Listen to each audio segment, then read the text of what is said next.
thank you for watching me play the most boring instrument in a rock band. At least that's what some of you guitarists think out there.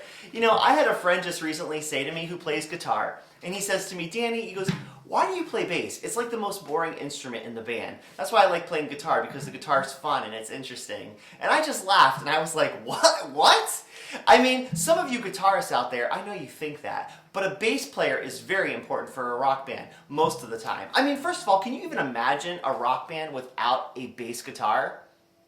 Well, I guess also there's the White Stripes, but that's just a one-off, right? But then I also guess that there's the Black Keys. But you get what I'm saying, right?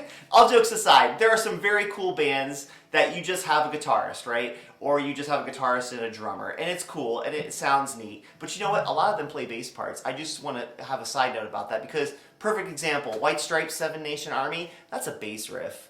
Now, you can put in the comments if you think that's not a bass riff or not, but in my opinion, that's totally an iconic bass riff, stolen by a guitar. But overall, there's two main reasons why playing bass in a rock band is cool and it's awesome, and it helps create a better, cooler sound for a rock band most of the time. Number one, it is the rhythm section with the drums. It helps create that awesome foundation, so that way when you're playing a show or when you're listening to like a CD in the car or whatever, CD, excuse me, I'm dating myself. When you're listening to Spotify or you're streaming songs in the car and you're listening, it has that really cool bassy fill foundation when you're listening to it, and it gives that foundation so that way the guitarist or the singer or the keyboardist or the other instruments in the band can do really cool stuff.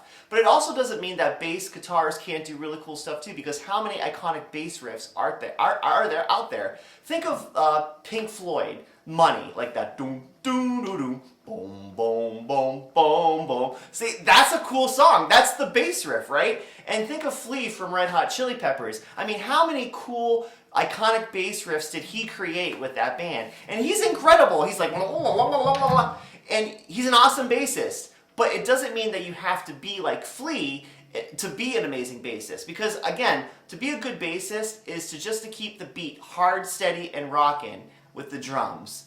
And number two, a bass guitar is really important for a rock band most of the time, is because it helps fill out the sound, especially when you're playing a live show. I mean, could you imagine, like, when you're playing a live show and you got like that nice bass drum on the drum set, and then you have that really cool bass sound where you're just like letting out like a deep note, like, and it hits like the people's like chest. It sounds cool, it feels cool, and then you hear the guitar come in, and then you hear the keyboardist come in, or the singer come in, or what have you. It just sounds so cool. So yes, a bass part can be boring at times, but many times it's not, and it's very imperative to have in a lot of music. Could you imagine funk music without a bass guitar? Yeah, it wouldn't happen. Or even rap. A lot of rap has like cool bass parts. So you see what I mean? Bass is not boring. So all you guitarists out there who think that, you're wrong. You're wrong. You're wrong. Drop your comments if you have anything, and thanks so much for listening to my rant. I'll see you in the next video.